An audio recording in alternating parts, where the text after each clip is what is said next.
ਅਜੀਤ ਸਿੰਘ ਦੀ ਕਹਾਣੀ ਹੈ name plate. ਉਸ ਰਾਤ ਦੀ ਬਾਤ ਨੂੰ ਉਹ ਭੁੱਲ ਸਕੇਗਾ ਨਾ ਉਹਦੀ ਬੀਵੀ ਤੇ ਉਹਨਾਂ ਦੇ ਹੋਸ਼ਮੰਦ ਬੱਚੇ ਤੇ ਨਾ ਉਹਨਾਂ ਦੇ ਬੱਚਿਆਂ ਦੇ ਬੱਚਿਆਂ ਦੇ ਬੱਚੇ। ਹਾਂ, ਉਹ 2 ਨਵੰਬਰ ਸੰਨ 84 ਦੀ ਰਾਤ ਸੀ। 31 ਅਕਤੂਬਰ 84 ਤੋਂ 2 ਦਿਨ ਪਿੱਛੋਂ ਦੀ ਰਾਤ। 31 ਅਕਤੂਬਰ 84 ਦੀ ਰਾਤ ਨੂੰ ਪ੍ਰਧਾਨ ਮੰਤਰੀ ਨੂੰ ਮਾਰ ਦਿੱਤਾ ਗਿਆ ਸੀ। ਉਹ ਜਦੋਂ ਦਫ਼ਤਰ ਦਾ ਕੋਈ ਕੰਮ ਕਰਕੇ ਕਿਸੇ ਥਾਂ ਤੋਂ ਲੋਕਲ ਬੱਸ ਰਾਹੀਂ ਆਪਣੇ ਦਫ਼ਤਰੋਂ ਮੁੜ ਰਿਹਾ ਸੀ, ਉਹਨੂੰ ਇਸ ਮੰਦਭਾਗੀ ਘਟਨਾ ਦਾ ਪਤਾ ਲੱਗਾ ਸੀ। ਸੁਣ ਕੇ ਉਹਦੇ ਮੂੰਹੋਂ ਆਪ ਮੁਹਾਰੇ ਨਿਕਲ ਗਿਆ, ਬਹੁਤ ਬੁਰਾ ਹੋਇਆ। ਇਸ ਤਰ੍ਹਾਂ ਮਾਰਨ ਨਾਲ ਕੋਈ ਮਸਲੇ ਹੱਲ ਹੋ ਜਾਂਦੇ ਹੈ, ਸਮਾਜ ਬਦਲ ਜਾਂਦੇ ਹੈ। ਅਚਾਨਕ ਹੀ ਉਹ ਤੋਂ ਇੰਨਾ ਉੱਚਾ ਬੋਲਿਆ ਗਿਆ ਕਿ ਆਸ-ਪਾਸ ਬੈਠੇ ਲੋਕ ਉਸ ਵੱਲ ਹੈਰਾਨੀ ਨਾਲ ਵੇਖਣ ਲੱਗ ਪਏ। ਤੇ ਜਦੋਂ ਦਫ਼ਤਰੋਂ ਘਰ ਮੁੜਿਆ ਤਾਂ ਬੱਸ ਨਾ ਮਿਲਣ ਕਰਕੇ ਕੁਝ ਦੇਰ ਹੋ ਗਈ ਸੀ। ਉਹਦਾ ਵੱਡਾ ਬੇਟਾ ਬੱਸ ਸਟੈਂਡ ਉੱਤੇ ਸਾਹ ਸੁਕਾਈ ਖੜਾ ਸੀ। ਤੁਸੀਂ ਵੀ ਡੈਡੀ ਕਮਾਲ ਕਰਤੀ, ਆਸੇ-ਪਾਸੇ ਹਾਹਾਕਾਰ ਮਚੀ ਹੋਈ ਹੈ ਤੇ ਤੁਹਾਨੂੰ ਘਰ ਮੁੜਨ ਦੀ ਚਿੰਤਾ ਨਹੀਂ। ਕੀ? ਹਾਂ, ਮੈਂ ਠੀਕ ਆਖਿਆ। ਸਾਡੇ ਦਫ਼ਤਰ ਵਿੱਚ ਇੱਧਰੋਂ ਉੱਧਰੋਂ ਟੈਲੀਫੋਨ ਆਉਂਦੇ ਰਹੇ ਹੈ। ਉਹ ਬੋਲਿਆ ਨਹੀਂ ਸੀ, ਆਪਣੇ ਬੇਟੇ ਦੇ ਮੂੰਹ ਵੱਲ ਤੱਕਦਾ ਰਿਹਾ ਸੀ। ਦਿਨ ਚੜ੍ਹਿਆ ਨਹੀਂ ਸੀ ਕਿ ਉਹਨਾਂ ਦਾ ਟੈਲੀਫੋਨ ਵੀ ਵੱਜਣ ਲੱਗ ਪਿਆ ਸੀ। ਤੜਕੇ ਕਿਧਰੋਂ ਕਾਲ ਆਈ, ਉੱਪਰੋਂ ਹੇਠਾਂ ਨਾ ਉਤਰਿਓ, ਨਾ ਆਪ ਜਾਇਓ ਹੇਠਾਂ, ਨਾ ਕਿਸੇ ਹੋਰ ਨੂੰ ਜਾਣ ਦਿਓ, ਬੜੇ ਮੰਦੀ ਹਾਲਤ ਹੈ। ਇਸ ਤਰ੍ਹਾਂ ਦੇ ਕੁਝ ਹੋਰ ਸੁਨੇਹੇ। ਦੁੱਧ ਵਾਲਾ ਨਾਲ ਦੇ ਪਿੰਡੋਂ ਦੁੱਧ ਦੇਣ ਆਉਂਦਾ ਸੀ। ਇਹੋ ਜਿਹੀਆਂ ਗੱਲਾਂ ਉਹ ਵੀ ਸੁਣੀਆਂ, ਉਸ ਵੀ ਸੁਣੀਆਂ। ਦੇਖਦੇ ਸੁਣਦੇ ਡਰ, ਸਹਿਮ, ਪਰੇਸ਼ਾਨੀ ਨਾਲ ਉਹਨਾਂ ਦਾ ਸਾਰਾ ਟੱਬਰ ਗਰਸਿਆ ਗਿਆ ਸੀ। ਓਏ ਤੁਹਾਡਾ ਸਤਿਆਨਾਸ ਹੋਵੇ, ਇਹ ਵੀ ਕੋਈ ਰਾਹ ਹੈ? ਉਹਦੇ ਅੰਦਰੋਂ ਇੱਕ ਟੀਸ ਉੱਭਰੀ ਸੀ। ਪਰ ਤੂੰ ਉਦੋਂ ਕਿੱਥੇ ਸੀ ਜਦੋਂ ਬੱਸਾਂ ਵਿੱਚੋਂ ਲੋਕ ਲਾ ਕੇ ਮਾਰੇ ਗਏ ਸੀ? ਉਹਦੇ ਅੰਦਰੋਂ ਇੱਕ ਆਵਾਜ਼ ਆਈ ਸੀ। ਉਦੋਂ ਵੀ ਮੈਂ ਇੱਥੇ ਹੀ ਸੀ, ਉਦੋਂ ਵੀ ਮੈਨੂੰ ਇੰਨਾ ਹੀ ਦੁੱਖ ਹੋਇਆ ਸੀ। ਉਹਨੂੰ ਯਾਦ ਆਇਆ, ਉਦੋਂ ਉਹ ਧਾਹਾਂ ਮਾਰ ਕੇ ਰੋਇਆ ਸੀ ਜਿਵੇਂ ਕੋਈ ਉਹਦੇ ਸਾਕ ਸੰਬੰਧੀ ਮਾਰੇ ਗਏ ਹੋਣ। ਉਸ ਜਜ਼ਬਾਤੀ ਹੋ ਕੇ ਭਾਰਤ ਦੇ ਪ੍ਰਧਾਨ ਮੰਤਰੀ ਨੂੰ ਤਾਰ ਦੇਣ ਦਾ ਮਨ ਬਣਾਇਆ ਸੀ, ਪਰ ਡਰ ਤੇ ਕਾਇਰਤਾ ਨੇ ਉਹਨੂੰ ਵਰਜ ਦਿੱਤਾ ਸੀ। ਟੈਲੀਫੋਨ ਲਗਾਤਾਰ ਖੜਕ ਰਿਹਾ ਸੀ, ਕਦੀ ਇੱਧਰੋਂ ਕਦੀ ਉੱਧਰੋਂ, ਹਰ ਪਾਸਿਓਂ ਵੱਢ ਟੁੱਕ, ਸਾੜ ਫੂਕ, ਭੰਨ ਤੋੜ ਤੇ ਲੁੱਟ ਮਾਰ ਦੀਆਂ ਖਬਰਾਂ ਆ ਰਹੀਆਂ ਸਨ। ਇੱਕ ਅਣਹੋਣੀ ਵਾਪਰ ਰਹੀ ਸੀ। ਹੁਣ ਉਹਨਾਂ ਨੂੰ ਆਪਣੇ ਘਰ ਵਿੱਚ ਵੀ ਰਹਿਣਾ ਦੁੱਭਰ ਲੱਗ ਰਿਹਾ ਸੀ। ਬਾਹਰ ਜਾਂ ਹੇਠਾਂ ਜਾਣ ਦਾ ਤਾਂ ਸਵਾਲ ਹੀ ਨਹੀਂ ਸੀ ਪੈਦਾ ਹੁੰਦਾ। ਡਰਦਾ ਡਰਦਾ ਉਹ ਛੱਤ ਉੱਪਰ ਜਾ ਚੜ੍ਹਿਆ ਸੀ। ਚਾਰੇ ਪਾਸੇ ਧੂੰਆਂ ਹੀ ਧੂੰਆਂ, ਅੱਗਾਂ ਹੀ ਅੱਗਾਂ। ਫਿਰ ਉਹਨੂੰ ਆਪਣੇ ਵੱਡੇ ਬੇਟੇ ਦੀ ਆਵਾਜ਼ ਸੁਣਾਈ ਦਿੱਤੀ ਸੀ। ਡੈਡੀ, ਤੁਸੀਂ ਜ਼ਰੂਰ ਦੱਸਣਾ ਹੈ ਕਿ ਅਸੀਂ ਇੱਥੇ ਰਹਿੰਦੇ ਹਾਂ। ਜਿਹਨੂੰ ਨਹੀਂ ਪਤਾ ਉਹਨੂੰ ਵੀ ਪਤਾ ਲੱਗ ਜਾਊ। ਉਹ ਬੋਲਿਆ ਨਹੀਂ ਸੀ, ਹੇਠਾਂ ਉਸ ਵੱਲ ਤੱਕਦਾ ਰਿਹਾ ਸੀ। ਤੇ ਫਿਰ ਘਰ ਦੇ ਸਾਰੇ ਦਰਵਾਜ਼ੇ ਤੇ ਖਿੜਕੀਆਂ ਬੰਦ ਹੋ ਗਈਆਂ, ਜਿਵੇਂ ਹਵਾਈ ਹਮਲੇ ਵੇਲੇ ਬਲੈਕਆਊਟ ਵਿੱਚ ਹੁੰਦਾ ਹੈ। ਰੱਬ ਦੇ ਵਾਸਤੇ ਇਹ ਨੇਮ ਪਲੇਟ ਤਾਂ ਲਾ ਦਿਓ, ਉਹਦੀ ਬੀਵੀ ਨੇ ਆਖਿਆ। ਇਹ ਜ਼ਰੂਰ ਲਾ ਦੇਣੀ ਚਾਹੀਦੀ ਹੈ, ਪਰ ਕੌਣ ਇੰਨੀਆਂ ਪੌੜੀਆਂ ਚੜ੍ਹ ਕੇ ਚੌਥੀ ਮੰਜ਼ਿਲ 'ਤੇ ਆਉਣ ਲੱਗਾ ਮੂਲੋਂ ਹੀ?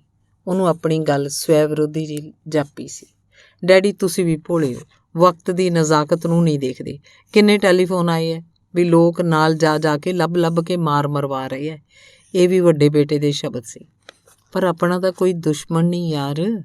ਉਹਦੇ ਬੇਟੇ ਨੇ ਨੇਮ ਪਲੇਟ ਲਾ ਕੇ ਰੱਖਤੀ ਸੀ ਤੇ ਇਹਨਾਂ ਸ਼ਬਦਾਂ ਦਾ ਕੋਈ ਉੱਤਰ ਨਾ ਦਿੱਤਾ। ਜਿਵੇਂ ਕਿਵੇਂ 1 ਨਵੰਬਰ ਦਾ ਦਿਨ ਤੇ 1 ਨਵੰਬਰ ਦੀ ਰਾਤ ਮੁੱਕ ਗਈ, ਜਾਂ ਸਮਝੋ ਅੱਖਾਂ 'ਚ ਕੱਟੀ ਗਈ। ਖਾਣ ਪੀਣ ਨੂੰ ਕਿਸੇ ਦਾ ਚਿੱਤ ਨਾ ਕਰੇ, ਬੋਲਣ ਚਾਲਣ ਨੂੰ ਮਨ ਨਾ ਮੰਨੇ। ਟੈਲੀਫੋਨ ਉੱਤੇ ਬਦ ਤੋਂ ਬਦਤਰ ਖਬਰਾਂ ਆਉਂਦੀਆਂ ਰਹੀਆਂ। ਉਹਨਾਂ ਦਾ ਪੁਰਾਣਾ ਮਿੱਤਰ ਤੇ ਸੰਬੰਧੀ ਲਗਭਗ ਹਰ ਘੰਟੇ ਪਿੱਛੋਂ ਹਸਪਤਾਲ 'ਚੋਂ ਟੈਲੀਫੋਨ ਕਰੀ ਜਾ ਰਿਹਾ ਸੀ। ਤੁਸੀਂ ਹੇਠਾਂ ਨਾ ਉਤਰਨਾ, ਬੜੀ ਮੰਦੀ ਹਾਲਤ ਹੈ, ਦੱਸੀ ਨਹੀਂ ਜਾ ਸਕਦੀ ਟੈਲੀਫੋਨ 'ਤੇ। ਵਾਤਾਵਰਨ 'ਚ ਅਜੀਬ ਜਿਹਾ ਖੌਫ ਤੇ ਭਿਆਨਕਤਾ ਭਰਦੀ ਜਾ ਰਹੀ ਸੀ। ਤੇ ਅਗਲੇ ਦਿਨ ਉਹਦੇ ਭਰਾ ਦਾ ਟੈਲੀਫੋਨ ਆਇਆ ਸੀ ਕੈਨੇਡਾ ਤੋਂ। ਪਤਾ ਵੀ ਇਹ ਕੀ ਹੋ ਰਿਹਾ ਤੁਹਾਡੀ ਦਿੱਲੀ 'ਚ? ਅਸੀਂ ਇੱਥੇ ਸਭ ਕੁਝ ਵੇਖ ਰਹੇ ਹਾਂ। ਓ ਮਾਈ ਗॉड! ਉਹਦੇ ਭਰਾ ਨੂੰ ਇਹ ਜਾਣ ਕੇ ਤਸੱਲੀ ਹੋ ਗਈ ਸੀ ਕਿ ਉਹ ਤੇ ਸਾਰਾ ਪਰਿਵਾਰ ਰਾਜੀ ਖੁਸ਼ੀ ਸਨ, ਪਰ ਉਹ ਅੱਗੇ ਨਾਲੋਂ ਵੀ ਭੈਭੀਤ ਹੋ ਗਏ ਸਨ। ਸਾਡੀ ਤਾਂ ਸਰਕਾਰੀ ਕਾਲੋਨੀ ਹੈ, ਇੱਥੇ ਕਿਸੇ ਨੂੰ ਕੌਣ ਜਾਣਦਾ ਹੈ? ਕੋਈ ਹਿੰਦੂ, ਕੋਈ ਸਿੱਖ, ਕੋਈ ਮੁਸਲਮਾਨ, ਕੋਈ ਈਸਾਈ ਜਾਂ ਬੰਗਾਲੀ, ਮਦਰਾਸੀ।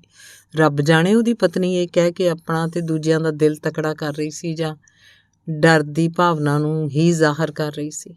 ਉਸ ਦਿਨ ਦੀਆਂ ਖਬਰਾਂ ਨੇ ਉਹਨਾਂ 'ਚੋਂ ਹੌਸਲਾ ਤੇ ਸਾਹਸ ਲਗਭਗ ਮੁਕਾ ਹੀ ਛੱਡਿਆ ਸੀ। ਜਿਉਂ-ਜਿਉਂ ਦਿਨ ਰਾਤ ਵੱਲ ਟੁਰ ਰਿਹਾ ਸੀ, ਉਹਨਾਂ ਦੇ ਸਾਹ ਸੁੱਕਦੇ ਜਾ ਰਹੇ ਸਨ। ਸੁਣਿਆ ਨਾਲ ਦੇ ਪਿੰਡਾਂ ਦਿਆਂ ਲੋਕਾਂ ਨੇ ਬਹੁਤ ਖੂਨ ਖਰਾਬਾ ਕੀਤਾ। ਕਿਸੇ ਟੈਲੀਫੋਨ ਉੱਤੇ ਜਦੋਂ ਇਹ ਦੱਸਿਆ ਸੀ ਤਾਂ ਉਹਨਾਂ ਨੂੰ ਖਿਆਲ ਆਇਆ ਸੀ ਕਿ ਇਸ ਸਰਕਾਰੀ ਕਾਲੋਨੀ ਤੋਂ ਮਸਾਂ 2-2.5 ਮੀਲ ਦੀ ਦੂਰੀ ਉੱਤੇ ਵੀ ਪਿੰਡ ਸਨ। ਦੁੱਧ ਦੇਣ ਵਾਲਾ ਵੀ ਤਾਂ ਕਿਸੇ ਪਿੰਡੋਂ ਹੀ ਆਉਂਦਾ ਸੀ। ਜੇ ਆ ਗਏ ਉਹਨੇ ਛੱਡਣਾ ਨਹੀਂ ਕਿਸੇ ਨੂੰ। ਇਸ ਘਰ ਰਾਤ ਨਹੀਂ ਰਹਿਣਾ ਚਾਹੀਦਾ, ਇਹ ਉਹਦੇ ਦੋਵਾਂ ਬੇਟਿਆਂ ਦੀ ਰਾਏ ਸੀ। ਅਜਿਹੀ ਤਾਂ ਕੋਈ ਗੱਲ ਨਹੀਂ ਯਾਰ, ਆਪਾਂ ਸਭ ਤੋਂ ਉੱਪਰ ਹਾਂ, ਕੋਈ 4 ਪੌੜੀਆਂ ਚੜ੍ਹੂ ਤਾਂ ਮਾਰੂ, ਨਾਲੇ ਸਰਕਾਰੀ ਕੁਆਟਰਾਂ 'ਚ ਨਹੀਂ ਡਰ ਇੰਨਾ, ਉਹਨੇ ਧੀਰਜ ਨਾਲ ਕਿਹਾ ਸੀ। ਤੁਸੀਂ ਤਾਂ ਡੈਡੀ ਆਪਣੀ ਫਿਲਾਸਫੀ ਘੋਟਣ ਲੱਗ ਪੈਂਦੇ ਹੋ। ਇਹੋ ਜਿਹੇ ਵੇਲੇ ਕੌਣ ਸੋਚਦਾ ਹੈ, ਕੌਣ ਚੰਗੇ ਮਾੜੇ ਨੂੰ ਦੇਖਦਾ ਹੈ। ਉਹਦਾ ਵੱਡਾ ਬੇਟਾ ਪੂਰੀ ਤਰ੍ਹਾਂ ਘਬਰਾਇਆ ਜਾਪਦਾ ਸੀ ਤੇ ਫਿਰ ਸਾਰਾ ਪਰਿਵਾਰ ਸੋਚਣ ਲੱਗਾ, ਜਾਇਆ ਕਿਹਦੇ ਘਰ ਜਾਵੇ। ਉਹ ਗੱਲਾਂ ਕਰ ਹੀ ਰਹੇ ਸੀ ਜਿਵੇਂ ਕਾਨਾਫੂਸੀ ਕਰ ਰਹੇ ਹੋਣ। 6 ਉਹ ਜੀ ਸਨ, ਆਖਰ ਦੂਜੇ ਦੇ ਘਰ ਥਾਂ ਵੀ ਹੋਵੇ ਉੱਠਣ ਬੈਠਣ ਦੀ। ਗਲੀ ਮਹੱਲਾ ਟੱਪ ਕੇ ਜਾਣ ਦਾ ਮਤਲਬ ਸੀ ਮੌਤ। ਉਂਝ ਵੀ ਮੌਤ ਨਾਲੋਂ ਮੌਤ ਦੀ ਦਹਿਸ਼ਤ ਵਧੇਰੇ ਭਿਆਨਕ ਹੁੰਦੀ ਹੈ। ਆਪਣੇ ਸੁਭਾਅ ਅਨੁਸਾਰ ਸੋਚਣ ਲਈ ਉਹ ਇਕੱਲਾ ਵੱਖਰੇ ਕਮਰੇ 'ਚ ਜਾ ਬੈਠਾ ਸੀ। ਉਹਦੀ ਗੰਭੀਰਤਾ ਤੇ ਪਰੇਸ਼ਾਨੀ ਨੂੰ ਵੇਖ ਦੂਜੇ ਲੋਕ ਆਪ ਹੀ ਦੂਜੇ ਕਮਰੇ 'ਚ ਚਲੇ ਗਏ ਸਨ। ਉਹ ਸੋਚ ਰਿਹਾ ਸੀ ਜਾਇਆ ਜਾਵੇ ਜਾਂ ਆਪਣੇ ਘਰ ਹੀ ਟਿਕਿਆ ਜਾਵੇ। ਤੇ ਫਿਰ ਉਹ ਜਾਣ ਕਿਹਦੇ ਘਰ? ਉਹ ਬਾਕੀ ਦੇ 7 ਕੁਆਟਰਾਂ 'ਚ ਰਹਿਣ ਵਾਲੇ ਲੋਕਾਂ ਬਾਰੇ ਸੋਚਣ ਲੱਗ ਪਿਆ। ਸਭ ਤੋਂ ਹੇਠਾਂ ਹਰਿਆਣੇ ਦੇ ਲੋਕਾਂ ਬਾਰੇ ਸੋਚਣ ਲੱਗ ਪਿਆ। ਸਭ ਤੋਂ ਹੇਠਾਂ 2 ਭਰਾ ਕਿਸੇ ਦਫ਼ਤਰ 'ਚ ਕੰਮ ਕਰਦੇ ਹੈ, ਹਰਿਆਣੇ ਦੇ। ਉਹਨਾਂ ਦਾ ਆਪਣਾ ਟੱਬਰ ਵੱਡਾ ਹੈ, ਨਾਲੇ ਪਤਾ ਨਹੀਂ ਉਹਨਾਂ ਦਾ ਮਨ ਕੀ ਹੋ। ਉਂਝ ਜਦ ਵੀ ਉਹ ਲੰਘਦਾ ਕਰਦਾ ਬੜੇ ਸਤਿਕਾਰ ਨਾਲ ਹੱਥ ਜੋੜ ਕੇ ਸਤਿ ਸ੍ਰੀ ਅਕਾਲ ਬੁਲਾਉਂਦੇ ਹੈ, ਅਤੇ ਕੁਝ ਵੀ ਹੋਵੇ ਉਹ ਸਾਨੂੰ ਨਹੀਂ ਕੁਝ ਆਖਣ ਲੱਗੇ। ਕੁਝ ਤਾਂ ਸ਼ਰਮ ਲਿਹਾਜ਼ ਆ ਹੀ ਜਾਂਦਾ ਹੈ। ਉਹਨਾਂ ਦੇ ਸਾਹਮਣੇ ਇੱਕ ਵਿਧਵਾ ਰਹਿੰਦੀ ਹੈ 2 ਬੱਚਿਆਂ ਸਮੇਤ। ਉਸ ਵਿਚਾਰੀ ਨੇ ਕੀ ਆਖਣਾ? ਉਹਦੇ ਘਰ ਜਾਣਾ ਵੀ ਮੁਨਾਸਿਬ ਨਹੀਂ, ਨਾਲੇ ਹੇਠਾਂ ਤਾਂ ਜਾਣਾ ਹੀ ਨਹੀਂ ਚਾਹੀਦਾ, ਉੱਕਾ ਹੀ। ਜੇ 10 ਬੰਦੇ ਆ ਗਏ ਉਹ ਵੀ ਮਾਰੀ ਜਾਊ ਵਿਚਾਰੀ, ਕੀ ਪਤਾ ਇਸ ਮਾਹੌਲ 'ਚੋਂ ਹਾਮੀ ਵੀ ਭਰਦੀ ਹੈ ਕਿ ਨਹੀਂ। ਉਹ ਤੋਂ ਉੱਪਰ ਬੰਗਾਲੀ ਰਹਿੰਦੇ ਹੈ, ਨਾ ਉਹਨਾਂ ਨਾਲ ਦੁਆ ਨਾ ਸਲਾਮ। ਉਂਝ ਵੀ ਨੌਕਰਾਣੀ ਸਮੇਤ ਉਹ ਆਪ 7 ਜੀ ਹੈ। ਉਹਨਾਂ ਕਿਸੇ ਨੂੰ ਕੀ ਮਾਰਨਾ ਸਾੜਨਾ। ਉਹਨਾਂ ਦੇ ਸਾਹਮਣੇ ਘਰ ਜੈਨੀ ਅਤੇ ਉਹਨਾਂ ਦੇ ਉੱਪਰ ਫੇਰ ਜੈਨੀ। ਪਤਾ ਨਹੀਂ ਕਿਉਂ ਉਹਨਾਂ ਬਾਰੇ ਉਸ ਕੁਝ ਹੋਰ ਸੋਚਣਾ ਜ਼ਰੂਰੀ ਨਾ ਸਮਝਿਆ। ਜੇ ਉਹ ਬਚਾਉਣ ਨਾ ਆਏ ਤਾਂ ਮਾਰਨ ਵੀ ਨਹੀਂ ਆਉਂਦੇ। ਇੱਕ ਘਰ ਨੂੰ ਜੰਦਰਾ ਲੱਗਾ ਹੋਇਆ ਸੀ ਅਤੇ ਕਈ ਦਿਨਾਂ ਤੋਂ ਬੰਦ ਪਿਆ ਸੀ। ਕੋਈ ਕਿਰਾਏਦਾਰ ਰਹਿੰਦਾ ਸੀ ਜਿਸ ਬਾਰੇ ਬਹੁਤੇ ਲੋਕਾਂ ਨੂੰ ਪਤਾ ਨਹੀਂ ਸੀ ਵੀ ਉਹ ਕੌਣ ਹੈ ਅਤੇ ਕੀ ਕਰਦਾ ਹੈ। ਉਹਨਾਂ ਦੇ ਐਨ ਸਾਹਮਣੇ ਯੂਪੀ ਤੋਂ ਆਏ ਲੋਕ ਸੀ, ਪਰ ਉਹ ਆਪ ਕਈ ਦਿਨਾਂ ਤੋਂ ਬਾਹਰ ਗਏ ਹੋਏ ਸੀ। ਆਖਦੇ ਹੈ ਹਮਸਾਇਆ ਮਾਂ ਪਿਓ ਜਾਇਆ ਵਰਗਾ ਹੁੰਦਾ ਹੈ। ਨਾਲੇ ਉਹਨਾਂ ਨਾਲ ਨਾ ਤਾਂ ਬਣੀ ਵੀ ਬਹੁਤ ਸੀ, ਪਰ ਉਹ ਤਾਂ ਹੈ ਹੀ ਨਹੀਂ ਸੀ। ਨਹੀਂ, ਇਹਨਾਂ ਕੁਆਟਰਾਂ 'ਚ ਨਹੀਂ ਡਰ ਕੋਈ। ਪਰ ਜੇ ਸੁਰਿੰਦਰ ਹੋਰਾਂ ਨੇ ਆ ਮਾਰੇ, ਹਾਂ ਉਹ ਤਾਂ ਹੁਣ ਬਦਲਾ ਲੈ ਸਕਦੇ ਹੈ। ਅਜਿਹੇ ਸਮੇਂ ਕੌਣ ਕਿਸੇ ਦੀ ਸੁਣਦਾ, ਕੌਣ ਕਿਸੇ ਦੀ ਪਰਵਾਹ ਕਰਦਾ। ਕੁਝ ਸਮਾਂ ਪਹਿਲਾਂ ਹੀ ਤਾਂ ਉਹ ਉਹਦੀ ਰਿਪੋਰਟ ਕਰਕੇ ਆਇਆ ਸੀ ਥਾਣੇ। ਸੁਰਿੰਦਰ ਸਕੂਟਰ ਮਕੈਨਿਕ ਸੀ ਅਤੇ ਅੱਧੀ ਰਾਤ ਤੱਕ ਸਕੂਟਰ ਠੀਕ ਕਰਦਾ ਰਹਿੰਦਾ ਸੀ ਹੇਠਾਂ ਗੈਰੇਜ ਵਿੱਚ। ਕਲੋਨੀ ਦੇ ਕੁਝ ਵਿਗੜੇ ਮੁੰਡੇ ਉਸ ਕੋਲ ਸ਼ਰਾਬ ਪੀਂਦੇ, ਉੱਚੀ ਉੱਚੀ ਬੋਲਦੇ, ਗਾਲਾਂ ਕੱਢਦੇ, ਅਤੇ ਉਸ ਕਈ ਵਾਰ ਉਹਨੂੰ ਅਤੇ ਉਹਦੇ ਪਿਓ ਨੂੰ ਆਖ ਵੇਖ ਲਿਆ ਸੀ, ਜਿਨ੍ਹਾਂ ਸੁਣੀ ਅਣਸੁਣੀ ਘਰ ਛੱਡੀ ਸੀ। ਦੁਖੀ ਹੋ ਕੇ 2-4 ਬੰਦਿਆਂ ਨੂੰ ਨਾਲ ਲੈ ਕੇ ਉਹ ਥਾਣੇ ਗਿਆ ਸੀ। ਥਾਣੇਦਾਰ ਥੋੜ੍ਹਾ ਬਹੁਤ ਉਹਨੂੰ ਜਾਣਦਾ ਸੀ। ਥਾਣੇਦਾਰ ਨੇ ਸੁਰਿੰਦਰ ਨੂੰ ਥਾਣੇ ਬੁਲਾ ਕੇ ਅਜਿਹਾ ਧਮਕਾਇਆ ਸੀ ਕਿ ਉਹ ਸਕੂਟਰਾਂ ਦਾ ਮੁਰੰਮਤ ਦਾ ਕੰਮ ਕਿਤੇ ਹੋਰ ਕਰ ਲਿਆ ਸੀ। ਉਦੋਂ ਤੋਂ ਹੀ ਸੁਰਿੰਦਰ ਅਤੇ ਉਹਦਾ ਪਿਓ ਉਹਨੂੰ ਕਹਿਰੀਆਂ ਅੱਖਾਂ ਨਾਲ ਵੇਖਣ ਲੱਗ ਪਏ ਸੀ। ਹਾਂ, ਉਹ ਤਾਂ ਹੁਣ ਬਦਲਾ ਲੈ ਸਕਦੇ ਆ। ਸਭ ਪਾਸੇ ਖੁੱਲ੍ਹ ਖੇਡ ਸੀ, ਜਾਂ ਫਿਰ ਤਿਵਾੜੀ ਵੀ ਨੁਕਸਾਨ ਕਰ ਸਕਦਾ ਸੀ। ਤਿਵਾੜੀ ਉਹਦੇ ਵੱਡੇ ਬੇਟੇ ਦਾ ਸਕੂਲ ਫੈਲੋ ਸੀ। ਪਿਛਲੀ ਰੋਜ਼ ਉਹਨਾਂ ਦੀ ਛੱਤ ਦੇ ਐਨ ਸਾਹਮਣੇ ਘਰ ਦੀ ਛੱਤ ਉੱਤੇ ਤਿਵਾੜੀ ਅਤੇ ਹੋਰ ਮੁੰਡੇ ਰਾਤ ਨੂੰ ਮੋਮਬੱਤੀਆਂ ਜਗਾ ਕੇ ਜੂਆ ਖੇਡਦੇ, ਸ਼ਰਾਬਾਂ ਪੀਂਦੇ। ਮਾਲਕ ਮਕਾਨ ਨੂੰ ਹੌਸਲਾ ਨਾ ਪੈਂਦਾ ਕਿ ਉਹਨਾਂ ਨੂੰ ਮਨ੍ਹਾ ਕਰ ਸਕੇ, ਅਤੇ ਇੱਕ ਦਿਨ ਉਸ ਤਿਵਾੜੀ ਨੂੰ ਬੜਾ ਤਲਖ ਤੁਰਸ਼ ਕਿਹਾ ਸੀ। ਰੱਬ ਜਾਣੇ ਉਹਦੇ ਮਨ 'ਚ ਕੀ ਆਈ। ਉਹ ਆਪ ਵੀ ਉੱਥੇ ਆਉਣੋਂ ਹਟ ਗਿਆ ਅਤੇ ਦੂਜਿਆਂ ਨੂੰ ਵੀ ਰੋਕ ਲਿਆ ਸੀ। ਡੈਡੀ, ਤੁਸੀਂ ਵੀ ਜਣੇ ਖਣੇ ਨਾਲ ਪੰਗਾ ਲੈ ਬੈਠਦੇ ਹੋ। ਹੋਰ ਲੋਕੀ ਵੀ ਤਾਂ ਰਹਿੰਦੇ ਹੀ ਹੈ ਕੁਆਟਰਾਂ 'ਚ, ਉਹਦੇ ਵੱਡੇ ਬੇਟੇ ਨੇ ਕਿਹਾ। ਯਾਰ, ਕਿਸੇ ਚੀਜ਼ ਦੀ ਹੱਦ ਵੀ ਹੁੰਦੀ ਹੈ। ਨਾਲੇ ਮੈਂ ਕਿਹੜਾ ਉਹਨੂੰ ਗਾਲਾਂ ਕੱਢੀਆਂ ਸੀ, ਉਹਦੇ ਭਲੇ ਦੀ ਗੱਲ ਕੀਤੀ ਹੈ। ਤੁਹਾਨੂੰ ਪਤਾ ਹੈ, ਤਿਵਾੜੀ ਬੜਾ ਵਿਗੜਿਆ ਹੋਇਆ ਮੁੰਡਾ ਹੈ। ਇਸ ਢਾਣੀ ਦਾ ਲੀਡਰ ਹੈ, ਪੱਕਾ ਜੁਆਰੀ, ਛੁਰੇਬਾਜ਼। ਕਈ ਵਾਰ ਥਾਣੇ ਜਾ ਆਇਆ। ਕਾਕਾ ਰੋਜ਼ ਜਾਂਦਾ ਹੇਠਾਂ ਖੇਡਣ, ਅਤੇ ਜੇ ਕੋਈ ਮੰਦੀ ਚੰਗੀ ਹੋ ਗਈ ਤਾਂ ਉਹਦੇ ਬੇਟੇ ਨੇ ਬੜਾ ਖੌਫ ਜ਼ਦਾ ਹੋ ਕੇ ਕਿਹਾ ਸੀ, ਹਾਂ, ਇਹ ਤਿਵਾੜੀ ਵੀ ਇਸ ਸਥਿਤੀ ਦਾ ਫਾਇਦਾ ਉਠਾ ਸਕਦਾ ਹੈ। ਬੰਦੇ ਦੇ ਮਨ ਦਾ ਕੀ ਪਤਾ ਹੈ। ਡੈਡੀ, ਤੁਸੀਂ ਇਸੇ ਕਮਰੇ 'ਚ ਬੈਠੇ ਰਹਿਣਾ ਕਿ ਕੁਝ ਕਰਨਾ ਵੀ ਹੈ। ਉੱਤੋਂ ਰਾਤ ਪੈਂਦੀ ਜਾਂਦੀ ਹੈ, ਨਾਲੇ ਸਾਨੂੰ ਜਾਣਾ ਵੀ ਉੱਥੇ ਚਾਹੀਦਾ ਜਿੱਥੇ ਸ਼ੱਕ ਨਾ ਪਵੇ। ਉਹਦੇ ਬੇਟੇ ਦੇ ਇਹਨਾਂ ਸ਼ਬਦਾਂ ਨੇ ਉਹਨੂੰ ਸੋਚ ਸੰਸਾਰ 'ਚੋਂ ਬਾਹਰ ਕੱਢ ਲਿਆਂਦਾ ਸੀ। ਯਾਰ, ਜੇ ਮਰਨਾ ਹੋਇਆ ਤਾਂ ਉੱਥੇ ਵੀ ਮਾਰੇ ਜਾ ਸਕਦੇ ਆ ਅਤੇ ਇੱਥੇ ਵੀ। ਕੁਝ ਤਾਂ ਹੌਸਲਾ ਰੱਖੋ, ਵਾਹਿਗੁਰੂ 'ਤੇ ਭਰੋਸਾ ਕਰੋ। ਤੁਸੀਂ ਬਸ ਇਹੋ ਜਿਹੀਆਂ ਗੱਲਾਂ ਕਰਦੇ ਰਹਿਣਾ। ਵਾਹਿਗੁਰੂ ਇਹ ਤਾਂ ਨਹੀਂ ਕਹਿੰਦਾ ਵੀ ਆਪਾਂ ਆਪਣਾ ਬਚਾਅ ਹੀ ਨਾ ਕਰੀਏ, ਫਿਰ ਆਪਣੇ ਕੋਲ ਤਾਂ ਚੂਹਾ ਮਾਰਨ ਜੋਗਾ ਡੰਡਾ ਵੀ ਨਹੀਂ ਘਰ। ਚੰਗਾ ਤੁਸੀਂ ਸਾਰੇ ਚਲੇ ਜਾਓ, ਮੈਂ ਤੇ ਤੁਹਾਡੀ ਮੰਮੀ ਰਹਿੰਦੇ ਆ ਇੱਥੇ। ਨਹੀਂ, ਇਹ ਨਹੀਂ ਹੋ ਸਕਦਾ। ਜੇ ਜਾਵਾਂਗੇ ਤਾਂ ਸਾਰੇ ਜਾਵਾਂਗੇ, ਅਤੇ ਰਾਤ ਅਸੀਂ ਨਹੀਂ ਰਹਿਣਾ ਇੱਥੇ ਕਿਸੇ ਤਰ੍ਹਾਂ ਵੀ ਨਹੀਂ। ਅਤੇ ਰਾਤ ਦੇ 7:30 ਵਜੇ ਸਨ ਜਦੋਂ ਉਹਨਾਂ ਦੇ ਦਰਵਾਜ਼ੇ 'ਤੇ ਕਿਸੇ ਦਸਤਕ ਦਿੱਤੀ। ਸਭ ਦੇ ਸਾਹ ਸੂਲੀ 'ਤੇ ਟੰਗੇ ਗਏ। ਕੌਣ ਹੋ ਸਕਦਾ? ਸਾਹਮਣੇ ਵਾਲੇ ਤਾਂ ਯੂਪੀ ਗਏ ਹੋਏ ਹੈ, ਹੇਠਲਾ ਵੀ ਕਿਧਰੇ ਗਿਆ ਹੋਇਆ। ਸਭ ਨੂੰ ਹੱਥਾਂ ਪੈਰਾਂ ਦੀ ਪੈ ਗਈ, ਜਿਵੇਂ ਮੌਤ ਸਾਕਾਰ ਰੂਪ ਧਾਰ ਕੇ ਦਰਵਾਜ਼ੇ 'ਤੇ ਦਸਤਕ ਦੇ ਰਹੀ ਹੋਵੇ। ਕੌਣ ਏ? ਉਹ ਸਾਰਿਆਂ ਨੂੰ ਇੱਕ ਕਮਰੇ 'ਚ ਛੱਡ ਕੇ ਉੱਚੀ ਆਵਾਜ਼ 'ਚ ਕਿਹਾ, ਮੈਂ ਅੰਕਲ, ਸਭ ਤੋਂ ਹੇਠਲੇ ਕੁਆਟਰ ਵਾਲਾ ਜਗਦੀਸ਼। ਉਹਨੇ ਹਿੰਦੀ ਪੰਜਾਬੀ ਦੇ ਰਲਵੇਂ ਮਿਲਵੇਂ ਬੋਲਾਂ ਨੂੰ ਪਛਾਣ ਲਿਆ ਸੀ ਅਤੇ ਦਰਵਾਜ਼ਾ ਖੋਲ੍ਹ ਦਿੱਤਾ। ਅੰਕਲ, ਮੈਂ ਤਾਂ ਕਹਿਣ ਆਇਆ ਸੀ, ਤੁਸੀਂ ਕਿਸੇ ਗੱਲ ਦੀ ਚਿੰਤਾ ਨਾ ਕਰਿਓ। ਕੋਈ ਬਾਜ਼ਾਰੋਂ ਚੀਜ਼ ਵਸਤ ਲਿਆਉਣੀ ਹੈ ਤਾਂ ਦੱਸੋ। ਜੇ ਕੋਈ ਉੱਪਰ ਚੜ੍ਹੂ ਤਾਂ ਸਾਡੀਆਂ ਲਾਸ਼ਾਂ ਉੱਪਰੋਂ ਲੰਘ ਕੇ ਆਏਗਾ। ਜੇ ਕਹੋ ਤਾਂ ਮੈਂ ਆ ਜਾਂਦਾ। ਆਪ ਪਾਸ ਸੁਣਿਆ ਫੌਜ ਆ ਗਈ ਹੈ ਸ਼ਹਿਰ 'ਚ। ਸ਼ੇਰ ਦੇ ਜੁੱਸੇ ਵਾਲਾ ਉਹ ਮੁੰਡਾ ਉਹਨੂੰ ਮਣਾ ਮੂੰਹ ਧਰਵਾਸ ਦੇ ਗਿਆ ਸੀ। ਉਹਨੇ ਉਹਦਾ ਧੰਨਵਾਦ ਕੀਤਾ ਸੀ। ਸਾਰੇ ਲੋਕ ਨਹੀਂ ਮਾੜੇ ਹੁੰਦੇ, ਉਸ ਕੁੰਡਾ ਬੰਦ ਕਰਦਿਆਂ ਕਿਹਾ ਸੀ। ਸਾਰੇ ਵੀ ਕਦੇ ਮਾੜੇ ਹੋਏ ਹੈ। ਉਹਦੇ ਬੀਵੀ ਦੇ ਬੋਲਾਂ ਵਿੱਚ ਵੀ ਹੁਣ ਬਰਕਤ ਸੀ। ਚਲੋ ਹੁਣ ਟਿਕੋ ਘਰੇ। ਆਖਰ ਅਗਲਾ ਐਵੇਂ ਤਾਂ ਨਹੀਂ 4 ਘਰਾਂ ਦੀਆਂ ਪੌੜੀਆਂ ਚੜ੍ਹ ਕੇ ਆਇਆ। ਨਾਲੇ ਰੋਟੀ ਪਾਣੀ ਦਾ ਕਰੋ ਕੁਝ। ਹੁਣ ਖਾਣ ਨੂੰ ਤਾਂ ਸਹੁਰਾ ਚਿੱਤ ਨਹੀਂ ਕਰਦਾ। ਕਿਹੋ ਜਿਹੇ ਸਮੇਂ ਆ ਗਏ। ਉਹ ਆਪਣੇ ਆਪ ਨੂੰ ਬਹੁਤਾ ਆਖ ਰਿਹਾ ਸੀ, ਦੂਜਿਆਂ ਨੂੰ ਘੱਟ। ਡੈਡੀ, ਮੈਂ ਨਹੀਂ ਤੁਹਾਡੇ ਨਾਲ ਐਗਰੀ ਕਰਦਾ। ਇਹ ਕੋਈ ਚਾਲ ਵੀ ਤਾਂ ਹੋ ਸਕਦੀ ਹੈ ਵੀ ਇਹ ਘਰ ਵੀ ਹਨ ਕਿ ਨਹੀਂ, ਕੌਣ ਘਰ ਹੈ ਕੌਣ ਨਹੀਂ। ਨਾਲੇ ਇਹਨਾਂ ਦਾ ਸੁਰਿੰਦਰ ਹੋਰਾਂ ਘਰ ਆਉਣ ਜਾਣ ਹੈ, ਸਾਰਾ ਦਿਨ ਇੱਕ ਦੂਜੇ ਦੇ ਘਰੇ ਵੜੇ ਰਹਿੰਦੇ ਹੈ। ਹੋ ਸਕਦਾ ਉਹਨਾਂ ਨੇ ਘੱਲਿਆ ਹੋਵੇ। ਤੁਸੀਂ ਤਾਂ ਜੋ ਵੀ ਕਿਸੇ ਆਖਿਆ ਮੰਨ ਲੈਂਦੇ ਹੋ। ਬਸ ਅਸਾਂ ਨਹੀਂ ਰਹਿਣਾ ਅੱਜ ਦੀ ਰਾਤ ਇੱਥੇ, ਸਵੇਰ ਦੀ ਸਵੇਰ ਨੂੰ ਦੇਖੀ ਜਾਊ। ਉਹਦੇ ਬੇਟੇ ਨੇ ਦੇ ਇਹਨਾਂ ਸ਼ਬਦਾਂ ਨੇ ਸ਼ੱਕ ਤੇ ਭੈ ਦੀ ਤਰੇੜ ਨੂੰ ਹੋਰ ਚੌੜਾ ਕਰ ਦਿੱਤਾ ਸੀ। ਅਤੇ ਫਿਰ ਜਾਈਏ ਕਿੱਥੇ? ਥਾਂ ਵੀ ਕੋਈ ਹੋਵੇ। 6 ਜੀਆਂ ਨੂੰ ਥਾਂ ਟਿਕਾਣਾ ਦੇਣਾ ਕੋਈ ਸੌਖਾ ਤਾਂ ਨਹੀਂ। ਅਸੀਂ ਤਾਂ ਸੋਚਿਆ ਹਰੀਸ਼ ਹੋਰਾਂ ਦੇ ਘਰ ਚੱਲੀਏ। ਹਰੀਸ਼ ਹੋਰਾਂ ਦੇ? ਹਾਂ, ਜਾਇਆ ਜਾ ਤਾਂ ਸਕਦਾ। ਮੁਸੀਬਤ 'ਚ ਬੰਦੇ ਦੀ ਮੱਤ ਹੀ ਮਾਰੀ ਜਾਂਦੀ ਹੈ। ਲਓ, ਮੈਨੂੰ ਨਹੀਂ ਸੁੱਝੀ ਇਹ ਗੱਲ। ਉਹ ਵੀ ਅੰਦਰੋਂ ਕਾਫੀ ਡਰ ਗਿਆ ਜਾਪਦਾ ਸੀ। ਹਰੀਸ਼ ਉਹਦੇ ਛੋਟੇ ਬੇਟੇ ਦਾ ਯਾਰ ਸੀ, ਹਮਜਮਾਤੀ ਵੀ। ਸਾਰਾ ਦਿਨ ਜਾਂ ਤਾਂ ਹਰੀਸ਼ ਉਹਨਾਂ ਦੇ ਘਰ ਆਇਆ ਰਹਿੰਦਾ ਜਾਂ ਕਾਕਾ ਉਹਨਾਂ ਦੇ ਘਰ ਵੜਿਆ ਰਹਿੰਦਾ। ਟੀਵੀ ਉਹਨਾਂ ਦੇ ਘਰ ਵੀ ਸੀ, ਪਰ ਕਾਕਾ ਪਿਕਚਰ ਵੇਖਦਾ ਹਰੀਸ਼ ਦੇ ਘਰ। ਹਰੀਸ਼ ਰਾਹੀਂ ਉਹਦੀ ਨੇੜਤਾ ਹਰੀਸ਼ ਦੇ ਪਿਤਾ ਮਿਸਟਰ ਖੰਨਾ ਨਾਲ ਹੋਈ ਸੀ। ਮਿਸਟਰ ਖੰਨਾ ਦੇ ਕਹਿਣ 'ਤੇ ਉਹ ਇੱਕ ਹਾਊਸਿੰਗ ਸੁਸਾਇਟੀ ਦਾ ਮੈਂਬਰ ਬਣਿਆ ਸੀ। ਪਰ ਕੀ? ਮੈਂ ਪੁੱਛ ਆਉਣਾ। ਉਹਨਾਂ ਦੇ 2 ਕਮਰੇ ਤਾਂ ਖਾਲੀ ਵਰਗੇ ਹੀ ਹੈ। ਨਾਲੇ ਉਹ ਨਾ ਥੋੜ੍ਹਾ ਕਰਨ ਲੱਗੇ ਨੇ, ਉਹਦੇ ਛੋਟੇ ਬੇਟੇ ਨੇ ਕਿਹਾ। ਪਰ ਹੁਣ ਮੁਸ਼ਕਿਲ ਇਹ ਆਣ ਪਈ ਕਿ ਉਹਨਾਂ ਦੇ ਘਰ ਜਾਇਆ ਕਿਵੇਂ ਜਾਵੇ। ਭਾਵੇਂ ਉਹਨਾਂ ਦਾ ਘਰ ਤਾਂ ਨਾਲ ਹੀ ਸੀ, ਪਰ ਜਾਂ ਤਾਂ ਛੱਤ ਤੋਂ ਦੀ ਜਾਇਆ ਜਾ ਸਕਦਾ ਸੀ ਜਾਂ ਹੇਠਾਂ ਤੋਂ ਪੌੜੀਆਂ ਚੜ੍ਹ ਕੇ। ਉੱਪਰੋਂ ਹੇਠਲਾ 3ਰੀ ਮੰਜ਼ਿਲ। ਕੋਈ ਕਿਸੇ ਨੂੰ ਪੌੜੀਆਂ ਨਹੀਂ ਉਤਰਨ ਦੇ ਰਿਹਾ ਸੀ। ਜਿਨ੍ਹਾਂ ਪੌੜੀਆਂ ਉੱਤੇ ਪਿਛਲੇ 15 ਸਾਲਾਂ ਤੋਂ ਉਤਰ ਚੜ੍ਹ ਰਹੇ ਸਨ, ਉਹਨਾਂ ਪੌੜੀਆਂ ਉੱਤੇ ਪੈਰ ਧਰਦਿਆਂ ਦਿਲ ਕੰਬਦਾ ਸੀ। ਇਸ ਲਈ ਹਰੀਸ਼ ਨੂੰ ਉਹਦੀ ਬੀਵੀ ਨੇ ਉੱਪਰੋਂ ਬਾਲਕਨੀ 'ਚੋਂ ਖੜ੍ਹ ਕੇ ਆਵਾਜ਼ ਮਾਰੀ। ਬਾਲਕਨੀ 'ਚ ਆਏ ਹਰੀਸ਼ ਨੂੰ ਉਹਦੀ ਬੀਵੀ ਨੇ ਛੱਤ ਉੱਤੇ ਆਉਣ ਲਈ ਕਿਹਾ। ਹਰੀਸ਼ ਪੁੱਛ ਆਇਆ ਸੀ ਉੱਥੇ ਜਾਇਆ ਜਾ ਸਕਦਾ ਸੀ। ਉਹਨਾਂ ਹਰੀਸ਼ ਦੇ ਘਰ ਜਾਣ ਤੋਂ ਪਹਿਲਾਂ ਕੁਝ ਖਾਣ ਪੀਣ ਦਾ ਪ੍ਰਬੰਧ ਕੀਤਾ। ਜਿਵੇਂ ਕਿਵੇਂ ਥੋੜ੍ਹਾ ਬਹੁਤ ਖਾਧਾ। ਛੱਤ ਉੱਪਰੋਂ ਹੀ ਜਾਣ ਦੀਆਂ ਤਿਆਰੀਆਂ ਹੋਣ ਲੱਗੀਆਂ। ਇੱਕ ਅੱਧ ਕੰਬਲ ਖੇਸ ਤੇ ਇੱਕ ਫੋਲਡਿੰਗ ਬੈੱਡ। ਕਮਾਲ ਹੈ, ਕਿਹੋ ਜਿਹੀ ਸਥਿਤੀ ਆ ਗਈ ਹੈ। ਕੋਈ ਹਿੰਦੂਆਂ ਨੂੰ ਮਾਰ ਰਿਹਾ, ਕੋਈ ਸਿੱਖਾਂ ਨੂੰ। ਇਹਨਾਂ ਤੋਂ ਕੋਈ ਪੁੱਛੇ ਭਲੇ ਮਾਨਸੋ, ਇਹਨਾਂ ਵਿਚਲੀ ਸਾਂਝ ਬਾਰੇ ਵੀ ਤਾਂ ਕੁਝ ਸੋਚੋ। ਭਲਾ ਨਹੁੰਆਂ ਨਾਲੋਂ ਮਾਸ ਕਦੇ ਵੱਖ ਹੋਇਆ? ਸੱਚੇ ਪਾਤਸ਼ਾਹ ਸਭ ਨੂੰ ਸਮੱਤ ਬਖਸ਼। ਪਤਾ ਨਹੀਂ ਉਹ ਕੀ ਸੋਚਦਾ ਜੇ ਉਹਦਾ ਵੱਡਾ ਬੇਟਾ ਕਮਰੇ 'ਚ ਨਾ ਆ ਜਾਂਦਾ। ਤੁਸੀਂ ਡੈਡੀ ਕਮਰੇ 'ਚ ਬੈਠੇ ਸੋਚਦੇ ਹੀ ਰਹਿਣਾ ਕਿ ਚੱਲਣਾ ਵੀ ਹੈ? ਤੁਹਾਡੇ ਸੋਚਣ ਨਾਲ ਕੁਛ ਨਹੀਂ ਬਣਨਾ। ਕਿਵੇਂ ਨਾ ਕਿਵੇਂ ਆਪਣਾ ਆਪ ਬਚਾਓ।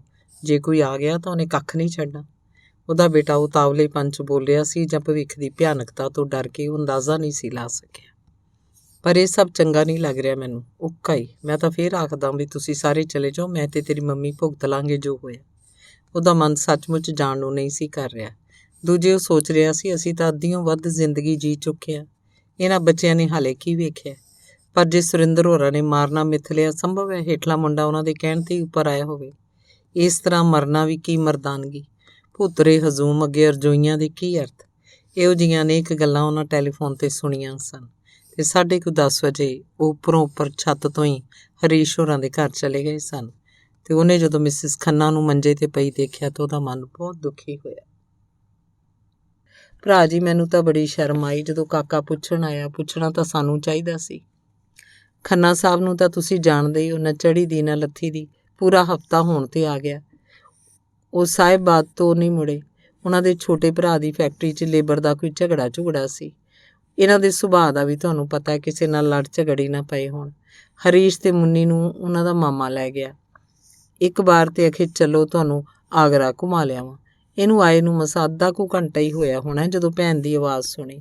ਮੁੰਨੀ ਅਜੇ ਵੀ ਮਾਮੇ ਘਰ ਹੀ ਹੈ ਤੇ ਮੈਨੂੰ ਅੱਗ ਲੱਗਣੇ ਬੁਖਾਰ ਨੇ ਭੰਨ ਕੇ ਰੱਖ ਦਿੱਤਾ। ਭਲਾ ਹੋਵੇ ਉੱਪਰਲੀ ਕ੍ਰਿਸਚੀਅਨ ਦਾ, ਜਿਹਨੇ ਦਵਾ ਦਾਰੂ ਲਿਆ ਕੇ ਦਿੱਤੀ ਤੇ 2-3 ਦਿਨ ਤੋਂ ਮੇਰੀ ਦੇਖਭਾਲ ਕਰਦੀ ਰਹੀ। ਮਿਸਿਸ ਖੰਨਾ ਨੂੰ ਬੋਲਦਿਆਂ ਸਾਹ ਚੜ੍ਹ ਗਿਆ ਸੀ ਤੇ ਮਿਸਿਸ ਖੰਨਾ ਗਲਾਦੜ ਕਿਸਮ ਦੀ ਔਰਤ ਸੀ ਤੇ ਉਹ ਹਮੇਸ਼ਾ ਉਹਦੀਆਂ ਗੱਲਾਂ ਤੋਂ ਪਰੇ ਰਹਿਣ ਦਾ ਯਤਨ ਕਰਦਾ ਸੀ। ਪਰ ਅੱਜ ਉਹਨੂੰ ਮਿਸਿਸ ਖੰਨਾ ਦੀਆਂ ਗੱਲਾਂ ਚੰਗੀਆਂ ਲੱਗ ਰਹੀਆਂ ਸਨ। ਪਤਾ ਨਹੀਂ ਰੌਲੇ ਰੱਪੇ ਕਾਰਨ ਹੀ ਨਾ ਆ ਸਕੇ ਹੁਣ ਖੰਨਾ ਸਾਹਿਬ। ਉਹਦੀ ਬੀਵੀ ਨੇ ਮਿਸਿਸ ਖੰਨਾ ਦੀ ਚਿੰਤਾ ਵੰਡਾਉਂਦਿਆਂ ਕਿਹਾ। 11:30 ਵਜੇ ਤੱਕ ਉਹ ਗੱਲਾਂ ਕਰਦੇ ਰਹੇ। ਫਸਾਦਾਂ ਦੀਆਂ ਗੱਲਾਂ, ਪੰਜਾਬ 'ਚ ਮਾਰੇ ਗਏ ਨਿਹੱਥੇ ਲੋਕਾਂ ਦੀਆਂ ਗੱਲਾਂ, ਦਿੱਲੀ 'ਚ ਹੋ ਰਹੇ ਦੰਗਿਆਂ ਦੀਆਂ ਗੱਲਾਂ। ਤੇ ਹੁਣ ਉਹ ਮਹਿਸੂਸ ਕਰ ਰਹੇ ਸਨ ਜਿਵੇਂ ਬੜੀ ਮਹਿਫੂਜ਼ ਥਾਂ 'ਤੇ ਆ ਗਏ ਹੋਣ, ਜਿੱਥੇ ਕੋਈ ਡਰ ਨਹੀਂ ਸੀ। ਕਿਸੇ ਨੂੰ ਕੀ ਪਤਾ ਸੀ ਉਹ ਕਿੱਥੇ ਸਨ। ਭਾਈ ਸਾਹਿਬ ਇਹਨਾਂ ਤੋਂ ਵੱਡੇ ਜਲੰਧਰ ਰਹਿੰਦੇ ਨੇ, ਫੈਕਟਰੀ ਹੈ ਉੱਥੇ ਉਹਨਾਂ ਦੀ। ਉਹ ਤਾਂ ਸੋਚ ਰਹੇ ਹੈ ਵੀ ਉੱਥੋਂ ਕਿਵੇਂ ਨਾ ਕਿਵੇਂ ਨਿਕਲਿਆ ਜਾਏ ਤੇ ਵੇਚ ਵਚਾ ਕੇ ਦਿੱਲੀ 'ਚ ਕੋਈ ਕੰਮ ਸ਼ੁਰੂ ਕੀਤਾ ਜਾਏ। ਹੁਣ ਜਿਨ੍ਹਾਂ ਦੇ ਇੱਥੇ ਘਰ-ਬਾਰ ਫੂਕੇ ਗਏ, ਬੰਦੇ ਮਾਰੇ ਗਏ, ਉੱਧਰ ਨੂੰ ਭੱਜਣਗੇ। ਇਹ ਤਾਂ ਦੂਜਾ ਪਾਕਿਸਤਾਨ ਬਣਨ ਵਾਲੀ ਗੱਲ ਹੋ ਗਈ। ਪਰ ਇਹ ਕੀ ਇਲਾਜ ਹੈ ਕਿਸੇ ਗੱਲ ਦਾ? ਮਿਸਿਸ ਖੰਨਾ ਦੀ ਇਹ ਗੱਲ ਉਹਨਾਂ ਨੂੰ ਚਿੰਤਾਤੁਰ ਕਰ ਗਈ ਸੀ। ਉਹ ਸਭ ਆਪਣੀ ਥਾਂ ਚਲੇ ਗਏ। ਉਂਝ ਉਹ ਚਾਹੁੰਦੇ ਸੀ ਕਿ ਸਾਰੀ ਰਾਤ ਗੱਲਾਂ 'ਚ ਹੀ ਲੰਘ ਜਾਏ। ਉਹ ਮਿਸਿਸ ਖੰਨਾ ਦੇ ਸ਼ੁਕਰਗੁਜ਼ਾਰ ਸਨ ਕਿ ਉਹਨੇ ਬਿਮਾਰੀ ਦੇ ਬਾਵਜੂਦ ਵੀ ਮੱਥੇ 'ਤੇ ਵੱਟ ਨਹੀਂ ਸੀ ਪਾਇਆ। ਉਹਨੇ ਤਾਂ ਸਗੋਂ ਅਫਸੋਸ ਤੇ ਦੁੱਖ ਜ਼ਾਹਰ ਕੀਤਾ ਸੀ ਕਿ ਉਹ ਆਪ ਉਹਨਾਂ ਨੂੰ ਪੁੱਛਣ ਕਿਉਂ ਨਾ ਗਈ। ਸੰਸਾਰ 'ਚੋਂ ਭਲਾਈ ਮੁੱਕ ਨਹੀਂ ਗਈ।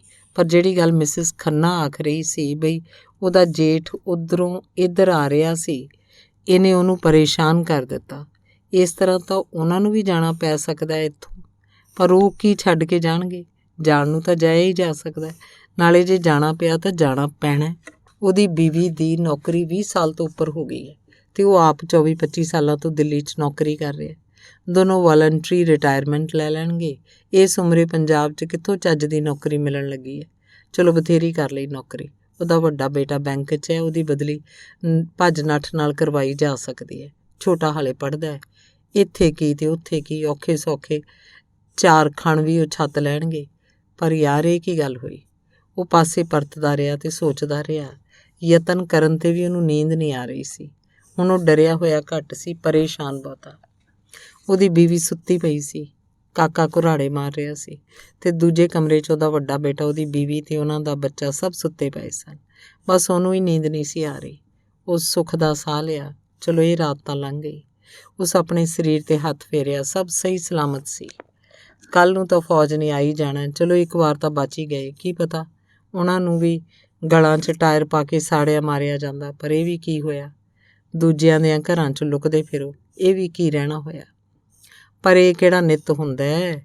ਪਰ ਹੁਣ ਜਦੋਂ ਕਿਧਰੇ ਕੁਝ ਹੋਇਆ, ਲੋਕਾਂ ਇਉਂ ਮਾਰ ਨਹੀਂ ਖਾਣੀ। ਸੁੱਤੇ ਹੋਏ ਸ਼ੇਰ ਨੂੰ ਮਾਰ ਦੇਣਾ ਕਿੱਧਰ ਦੀ ਬਹਾਦਰੀ ਹੈ? ਨਾਲੇ ਸ਼ੇਰ ਤਾਂ ਸ਼ੇਰ ਹੁੰਦਾ, ਗਿੱਦੜ ਜਾਂ ਕੁੱਤਾ ਬਿੱਲਾ ਤਾਂ ਨਹੀਂ ਬਣ ਜਾਂਦਾ। ਇਉਂ ਹੋਊ ਲੋਕਾਂ ਨਾਲ। ਕਿਸੇ ਦੇ ਚਿੱਤ ਚੇਤੇ ਵੀ ਨਹੀਂ ਸੀ। ਪਰ ਉਹਨਾਂ ਨੂੰ ਇਸ ਤਰ੍ਹਾਂ ਮਿਸਿਸ ਖੰਨਾ ਦੇ ਘਰ ਨਹੀਂ ਸੀ ਆਉਣਾ ਚਾਹੀਦਾ। ਇਹ ਲੋਕ ਕੀ ਆਖਣਗੇ? ਹੁਣ ਕਿਵੇਂ ਲੋਕਾਂ ਦਿਆਂ ਘਰਾਂ 'ਚ ਲੁਕਦੇ ਫਿਰਦੇ ਨੇ। ਇਹ ਸਹੁਰੀ ਦਾ ਜੋ ਵੀ ਹੋ ਰਿਹਾ ਹੈ, ਭਾਵੇਂ ਇੱਧਰ ਤੇ ਭਾਵੇਂ ਉੱਧਰ, ਮੂਲੋਂ ਮਾੜਾ ਹੈ। ਪਰ ਮੇਰੇ ਵਰਗਿਆਂ ਨੂੰ ਪੁੱਛਦਾ ਕੌਣ ਹੈ? ਲੀਡਰ ਆਪਣੇ ਸਿਆਸੀ ਮੁਫਾਦ ਕਾਰਨ ਲੋਕਾਂ ਨੂੰ ਮਰਵਾਈ ਜਾ ਰਿਹਾ ਹੈ। ਪਰ ਯਾਰ ਇਸ ਤਰ੍ਹਾਂ ਦਾ ਜਿਉਣਾ ਵੀ ਕੀ ਜਿਉਣਾ ਹੈ? ਐਵੇਂ ਤੁਰਦੇ ਫਿਰਦੇ ਉੱਠਦੇ ਬੈਠਦੇ ਆਪਣੀਆਂ ਲਾਸ਼ਾਂ ਮੋਢਿਆਂ 'ਤੇ ਚੁੱਕੀ ਫਿਰੋ। ਉਹ ਮਰਨਾ ਇੱਕ ਗੱਲ ਹੈ, ਸ਼ਹੀਦ ਹੋਣਾ ਦੂਜੀ। ਸ਼ਹੀਦ ਸ਼ਬਦ ਨੇ ਉਹਨੂੰ ਸੋਚੀ ਪਾ ਦਿੱਤਾ। ਉਹਨੂੰ ਆਪਣੇ ਇਤਿਹਾਸ ਵੱਲ ਮੋੜ ਦਿੱਤਾ। 5 ਪਿਆਰੇ, 4 ਸਾਹਿਬਜ਼ਾਦੇ, 40 ਮੁਕਤੇ, ਹੱਠੀਆਂ, ਜੱਪੀਆਂ, ਸ਼ਹੀਦਾਂ, ਅਰਦਾਸ ਦੇ ਬੋਲ ਉਹਦੇ ਜ਼ਿਹਨ 'ਚ ਘੁੰਮਣ ਲੱਗੇ। ਉਹ ਇਹਨਾਂ ਬਾਰੇ ਸੋਚਦਾ ਰਿਹਾ। ਸੌਣ ਵੀ ਦਿਓਗੇ ਕਿ ਬੁੜਬੁੜ ਕਰੀ ਜਾਓਗੇ ਸਾਰੀ ਰਾਤ? ਉਹਦੀ ਬੀਵੀ ਨੇ ਖਿਝ ਕੇ ਕਿਹਾ। ਇਹ ਠੀਕ ਸੀ ਕਿ ਉਹ ਸਾਰੀ ਰਾਤ ਸੌਂ ਨਹੀਂ ਸੀ ਸਕਿਆ। ਸਾਨੂੰ ਇਸ ਤਰ੍ਹਾਂ ਆਉਣਾ ਨਹੀਂ ਸੀ ਚਾਹੀਦਾ। ਕਿੰਨੀ ਵਾਰੀ ਉਹ ਇਸ ਗੱਲ ਨੂੰ ਆਪਣੇ ਮੂੰਹ ਤੇ ਮਨ 'ਚ ਦੁਹਰਾ ਚੁੱਕਾ ਸੀ। ਇੱਥੋਂ ਭੱਜਣਾ ਵੀ ਕੀ ਇਲਾਜ ਹੈ ਇਸ ਮੁਸੀਬਤ ਦਾ? ਕਦੇ ਉਹ ਇਸ ਬਾਰੇ ਸੋਚਣ ਲੱਗ ਪੈਂਦਾ। ਅਜਿਹੀਆਂ ਗੱਲਾਂ ਨਹੀਂ ਉਹਨੂੰ ਸਾਰੀ ਰਾਤ ਦੁਖੀ ਕਰੀ ਰੱਖਿਆ ਸੀ। ਹੁਣ ਉਹ ਆਪਣੇ ਘਰ ਪਰਤਣ ਲਈ ਕਾਹਲਾ ਸੀ। ਇਹ ਮੁੰਡਾ ਵੀ ਕਿਸੇ ਦੀ ਪੇਸ਼ ਨਹੀਂ ਜਾਣ ਦਿੰਦਾ। ਜਿਸ ਗੱਲ ਦੇ ਪਿੱਛੇ ਪੈ ਜਾਊ ਕਰਕੇ ਛੱਡੂ। ਕਦੇ ਉਹਨੂੰ ਆਪਣੇ ਵੱਡੇ ਬੇਟੇ ਉੱਤੇ ਗੁੱਸਾ ਆਉਂਦਾ ਜਿਸ ਬਾਰ-ਬਾਰ ਕਹਿ ਕੇ ਉਹਨਾਂ ਨੂੰ ਇੱਥੇ ਆਉਣ ਲਈ ਮਜਬੂਰ ਕੀਤਾ ਸੀ। ਪਰ ਜਿਵੇਂ ਉਹਨਾਂ ਨੇ ਰਾਤ ਗੁਜ਼ਾਰੀ ਸੀ, ਨਾ ਉਹ ਭੁੱਲ ਸਕੇਗਾ ਨਾ ਉਹਦਾ ਪਰਿਵਾਰ। ਉਸ ਘੜੀ ਦੇਖੀ, 5:30 ਵੱਜਣ ਵਾਲੇ ਸਨ। ਦੂਜੇ ਕਮਰੇ 'ਚੋਂ ਮਿਸਿਸ ਖੰਨਾ ਦੇ ਖੰਘਣ ਦੀ ਆਵਾਜ਼ ਆ ਰਹੀ ਸੀ। ਉਸ ਗੁਸਲਖਾਨੇ ਦੀ ਬੱਤੀ ਜਗਾਈ ਤੇ ਮਿਸਿਸ ਖੰਨਾ ਨੂੰ ਕਿਹਾ, ਮਾਫ਼ ਕਰਨਾ ਭੈਣ ਜੀ, ਟੁੱਥ ਬਰੱਸ਼ ਮੈਂ ਨਾਲ ਲਿਆਉਣਾ ਭੁੱਲ ਗਿਆ। ਮੈਨੂੰ ਸਵੇਰੇ ਸਵੇਰੇ ਚਾਹ ਪੀਣ ਦੀ ਆਦਤ ਹੈ, ਪਰ ਬਰੱਸ਼ ਕਰਨ ਤੋਂ ਪਹਿਲਾਂ ਮੈਂ ਚਾਹ ਕਦੇ ਪੀਤੀ ਨਹੀਂ। ਮਿਸਿਸ ਖੰਨਾ ਚੁੱਪ ਰਹੀ। ਕੀ ਆਖਦੀ? ਉਸ ਹੌਲੇ ਜਿਹੇ ਆਪਣੀ ਬੀਵੀ ਨੂੰ ਜਗਾਇਆ, ਚਾਬੀਆਂ ਲਈਆਂ ਤੇ ਦੋਨੋਂ ਆਪਣੇ ਘਰ ਆ ਪੁੱਜੇ। ਪਤਾ ਨਹੀਂ ਉਹਨੂੰ ਕੀ ਸੁੱਝਿਆ, ਉਹ ਅੰਦਰ ਗਿਆ, ਉਸ ਨੇਮ ਪਲੇਟ ਨੂੰ ਚੁੱਕਿਆ, ਕੱਪੜੇ ਨਾਲ ਸਾਫ਼ ਕੀਤਾ ਤੇ ਦਰਵਾਜ਼ੇ 'ਤੇ ਟੰਗ ਦਿੱਤਾ। ਕੀ ਕਰ ਰਹੇ ਹੋ? ਤੁਸੀਂ ਜ਼ਰੂਰ ਕੋਈ ਨਾ ਕੋਈ ਪੁੱਠੀ ਗੱਲ ਕਰਨੀ ਹੁੰਦੀ ਹੈ। ਰਾਤ ਬਾਹਰ ਕੱਟਣ ਨਾਲ ਖਤਰਾ ਤਾਂ ਨਹੀਂ ਟਲ ਗਿਆ? ਮਾਰਨ ਵਾਲੇ ਦੇਵਤਾ ਤਾਂ ਨਹੀਂ ਬਣ ਗਏ? ਉਹਦੀ ਬੀਵੀ ਨੇ ਹੈਰਾਨ ਪਰੇਸ਼ਾਨ ਹੋ ਕੇ ਕਿਹਾ। ਛੱਡਿਆ ਵੀ ਕਰੋ ਯਾਰੋ, ਦੇਖਾਂਗੇ ਜਦੋਂ ਕੁਛ ਹੋਊ। ਉਹਨੇ ਇੰਨੀ ਉੱਚੀ ਤੇ ਦ੍ਰਿੜ ਆਵਾਜ਼ 'ਚ ਕਿਹਾ ਕਿ ਉਹਦੀ ਬੀਵੀ ਉਸ ਵੱਲ ਮੂੰਹ ਅੱਡੀ ਵੇਖਦੀ ਰਹੀ। ਧੰਨਵਾਦ।